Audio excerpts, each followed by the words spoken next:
He used to say he didn't need anyone, not a wife, not a child, not a family. His empire was his pride, his money, his comfort, and his ego, his shield. The night he threw his wife and little son out of his mansion, he didn't look back once, but they remembered every second of it. His words cut deeper than a knife. "You're holding me back. Leave, both of you." He believed he finally had peace.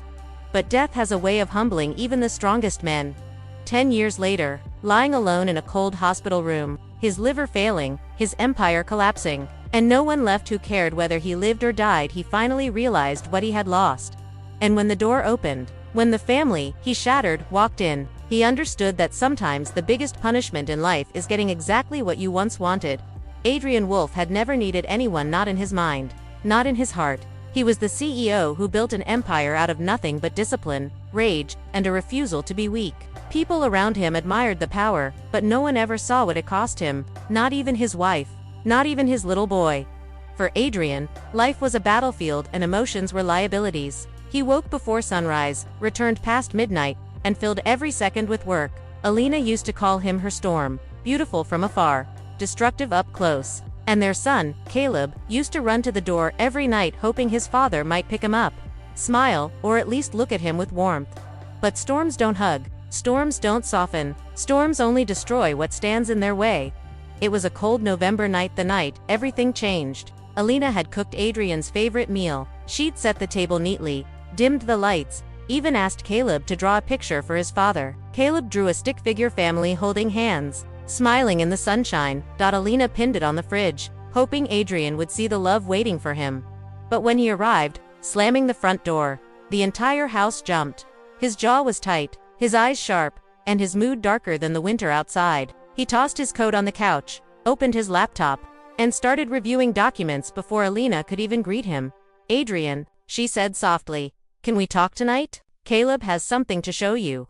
"I'm busy," he muttered, eyes glued to the screen. "You're always busy, and you're always interrupting." The coldness in his voice froze her bones. Caleb peeked from behind the hallway wall, holding his drawing, trying to be brave. "Daddy, look," he whispered.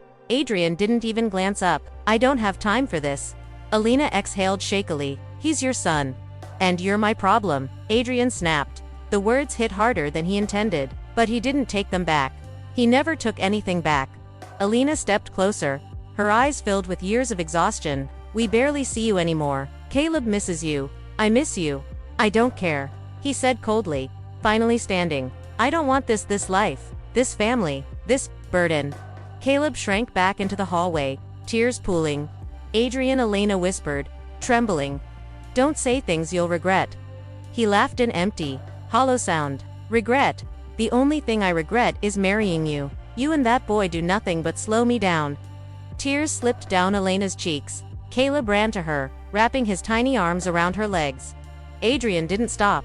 He didn't pause. He didn't even blink. "I want you out," he said. "Both of you. Tonight." Alina's breath hitched. "We have nowhere to go." "Not my problem. Get out." Caleb began to sob.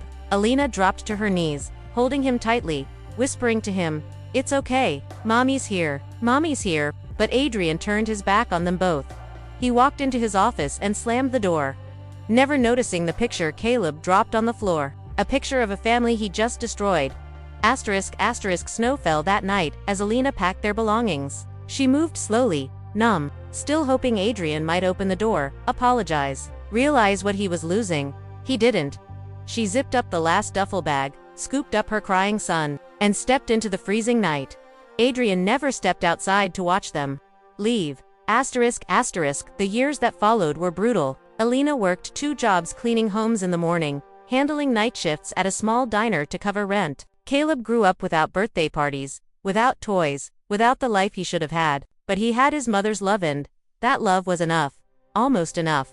Because sometimes, when he saw dads picking up their kids from school, when he heard boys talking about fishing trips, when he watched families laugh together in the park, Caleb felt a deep, hollow ache. "Why didn't my dad want me?" he'd asked. Alina always answered the same way. "He didn't know how to love, sweetheart, but that has nothing to do with you." Caleb would nod, but the wound remained. ***. Meanwhile, Adrian's life grew darker, not emotionally, but physically. His empire expanded, but his body deteriorated. Sleepless nights, stress, alcohol, and ignoring every symptom, his liver weakened year after year, until one day, during a meeting, he collapsed. Doctors delivered the truth. He was dying. Fast. A transplant might save him, if he wasn't too late. But he had no one to call, no family, no friends, no one who cared. For the first time in his life, Adrian felt fear not of losing his empire, but of dying alone. He lay in a hospital bed staring at the ceiling, haunted by memories he buried. Elena's voice, Caleb's little hands, the drawing on the fridge, the people he threw away. Asterisk, asterisk, one night, his chest tightened, his breathing grew shallow. Panic hit him harder than any disease. He pressed the nurse button with shaking fingers. Please, someone, please. But instead of a nurse, the door opened slowly. Adrian froze. A woman stood there, tired, but familiar. Elena. Behind her stood a teenage boy, solemn, with eyes so painfully familiar. Adrian felt the air leave his lungs. Caleb. Adrian tried to speak, but no sound came out. His throat tightened. His eyes burned. His hands trembled. You, he whispered. You came. Elena didn't step closer. She didn't smile, didn't soften. Her face was carved with years of pain. Caleb wanted to see you before. She stopped herself, swallowing hard. Before it's too late. Caleb stepped into the light. He stared at the man who abandoned him. Adrian's voice cracked into pieces. I don't deserve for you to be here. Caleb's jaw clenched. No, he said quietly. You don't. The truth hit Adrian harder than any illness. But I am here anyway, Caleb added, because I don't want to spend the rest of my life hating you. I'm not like you. Adrian covered his face with trembling hands. A lifetime of regret crashed down on him.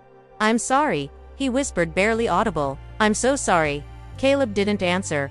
He only stared at the father who ruined his childhood, and the man who might not live long enough to fix it. The hospital room hummed with machines, steady, cold reminders of how close Adrian Wolfe was to losing everything. Outside the window, the city lights flickered like distant stars.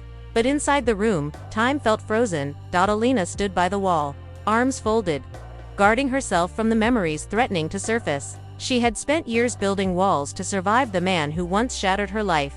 Now she was here only for one reason, because her son asked her to be.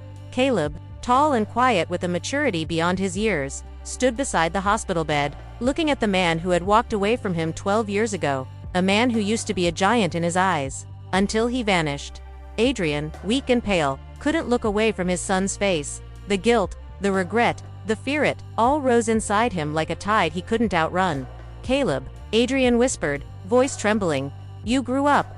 Caleb didn't smile. People do that when they're forced to. The words sliced through Adrian like a blade. He nodded slowly. I deserve that. Silence settled in, heavy and suffocating. A doctor entered the room, chart in hand. Mr. Wolfe, we've completed the final scans. Your liver is failing faster than expected. We are running out of time.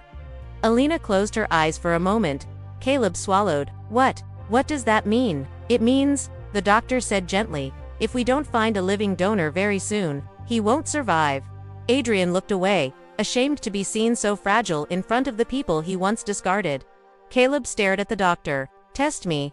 Elena spun around instantly. Absolutely not. Moan. No, Caleb. She snapped, voice breaking. You owe him nothing. Not after what he did to us. Caleb's voice softened. I know what he did. I lived it every day. He glanced at Adrian. But I don't want to carry hate for the rest of my life. Elena's face crumpled. Caleb baby, donating part of your liver has risks, serious ones. Caleb placed a hand on her shoulder. I'll be okay.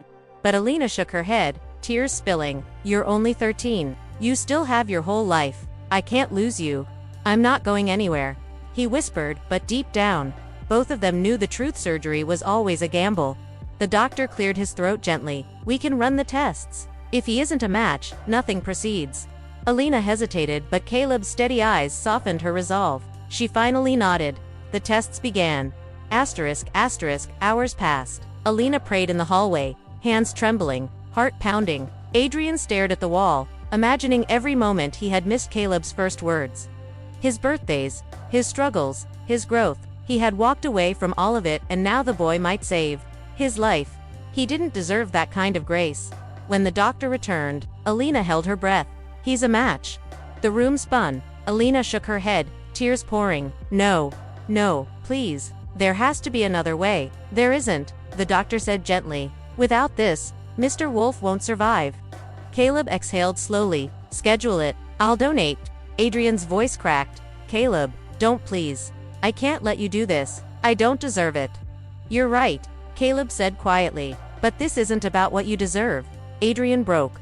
For the first time in decades, he cried.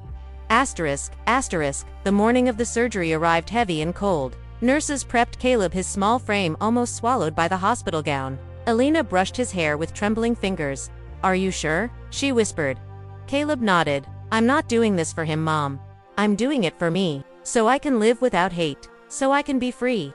Alina hugged him tightly, sobbing into his shoulder. You are the best thing that ever happened to me. Please come back to me. Caleb held her just as tightly. I will cross the hallway. Adrian lay on his own gurney. He had signed the consent forms with shaky hands, tears falling on the paper.